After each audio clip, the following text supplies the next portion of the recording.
Right, so today we're going to talk about continuity and how to determine if a function is continuous at a specific number. So we have three conditions that must be satisfied in order to figure out if a function f is continuous on a or at a certain number a.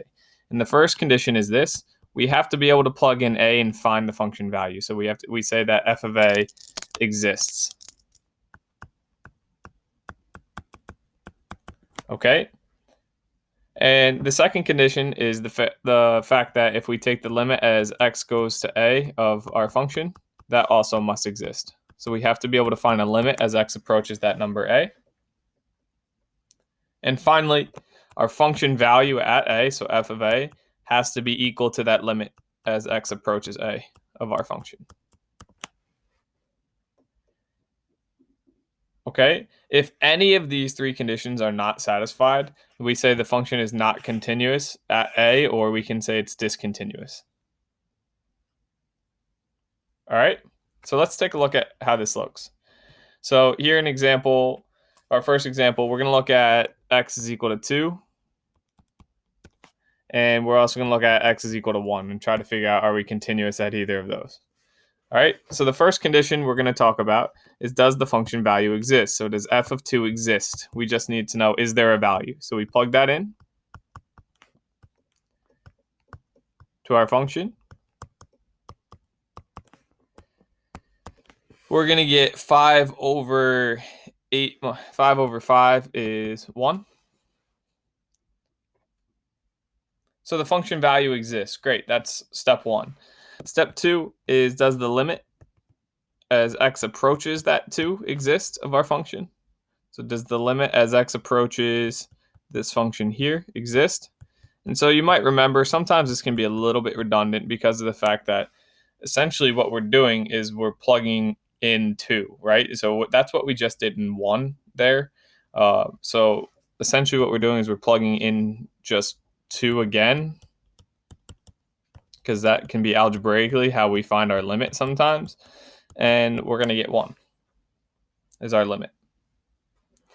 And then 3 is double checking. Does f of 2 equal the limit as x approaches 2 of our function? I'm just going to write f of x this time, and that's true. It does, right? They're both equal to 1. So we say f is continuous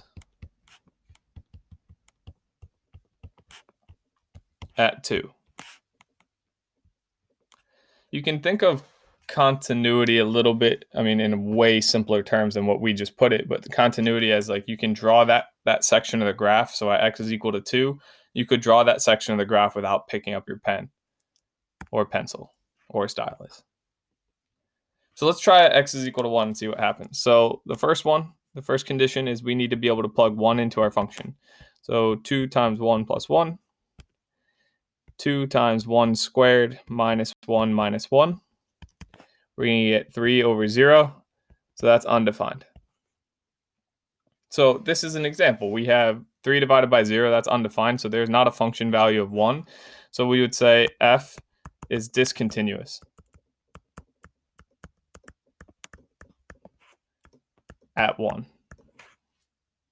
Right? And so if you think about in terms of, if I do this in another color, a little bit of scratch work, in terms of rational functions, right? That's what we have here. We could take f of x and we could do a little bit of work here. So we have 2x plus 1 on top. We can factor this into 2x plus 1 and x minus 1, right? Then the 2x's plus 1's go, and we're left with 1 over x minus 1, right? And what that is saying is we have a vertical asymptote at x is equal to 1, which we were just trying to figure out at x is equal to 1, right? Are we continuous? Well, f of that there does not actually infer that we are continuous.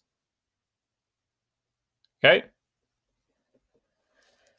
So as long as one of our rules gets broken, we would be discontinuous. All right? If all 3 of our rules hold, like we did with there at x is equal to 2, then we would be continuous. We're going to take a look at a piecewise function. Try again. So determine for what numbers x, if any, the following is discontinuous. So think about what this graph is going to look like. Okay, so we have a piecewise function, and the three pieces of our graph is we have a nice diagonal line here, we have our horizontal piece, and then we have a parabola. Okay, really, when you're looking at a piecewise function, essentially what you're going to look at is the parts where we piece these together, right? Or the x values where we piece these together. So we're going to look at 0, and we're going to look at 1. And that's where we're going to figure out, are we continuous or discontinuous at those points? Because if you think about that really simple example I gave you, you can draw all three of these pieces separately by not picking up your pen or your pencil, right? So all three of these pieces separately are continuous, but we're trying to figure out, if we piece them together using these conditions to the right that we've highlighted, are they still continuous? All right, so we're going to try at x is equal to 0 first and see what happens. So for x is equal to 0, we're going to first plug it in, and can we find a function value f of 0? So if we look at our conditions here, we're going to use the first piece because of the fact x is less than or equal to 0, right? So we're saying 0 plus 2, all right, that's equal to 2. So our function value exists. All right, for 2 here, since it's a piecewise function, we're going to have to look at things a little bit differently. So we're going to have to use our limit rules. We're going to have to look at the limit as x approaches 0 from the left of our function first. So remember, from the left means less than, right? So if we're looking from the left, we're looking at the limit as x approaches 0 from the left, and we're going to use the piece of x plus 2. Okay, so we can plug 0 into that and say 0 plus 2, that's equal to 2. Great, so the limit as x approaches 0 from the left is 2. What's the limit as x approaches 0 from the right? And remember, from the right means values greater than 0. So what we're using, if we're talking about our function here, we're looking at the limit as x approaches 0 from the right using our middle piece of our piecewise function of just 2. And this is just our constant limit rule, so this would also be 2. So since they are the same from the left and the right, we are allowed to then say the limit as x approaches 0 overall of our function would then be equal to 2. And hey, take a look. Our third condition was, is our limit the same as the function value? And that's true. F of 0 is the same thing as the limit as x approaches 0 of f of x. So we say f is continuous at 0. Okay. Let's try it again with 1, and then we'll be done. We have x is equal to 1.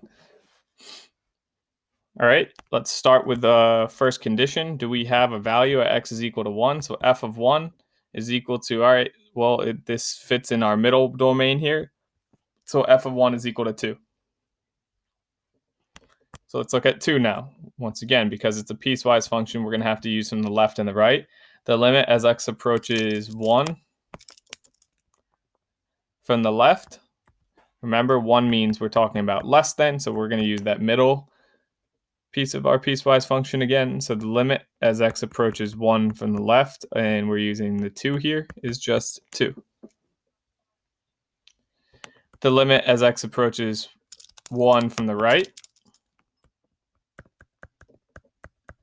Remember, we're talking about from the right means values greater than 1, which means we're using the limit as x approaches 1 from the right of this last piece here of x squared plus 2, and we can plug 1 into this and see how it goes.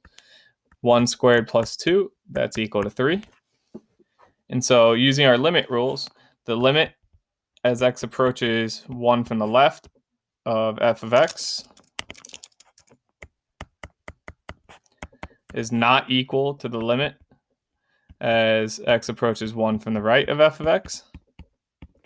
Therefore, the limit as x approaches 1 overall of f of x does not exist.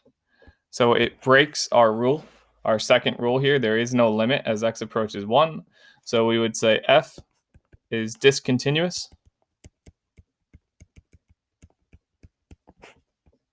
at 1.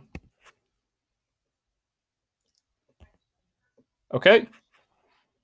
All right, go ahead and get some practice with these problems down below at the bottom of the page. Good luck.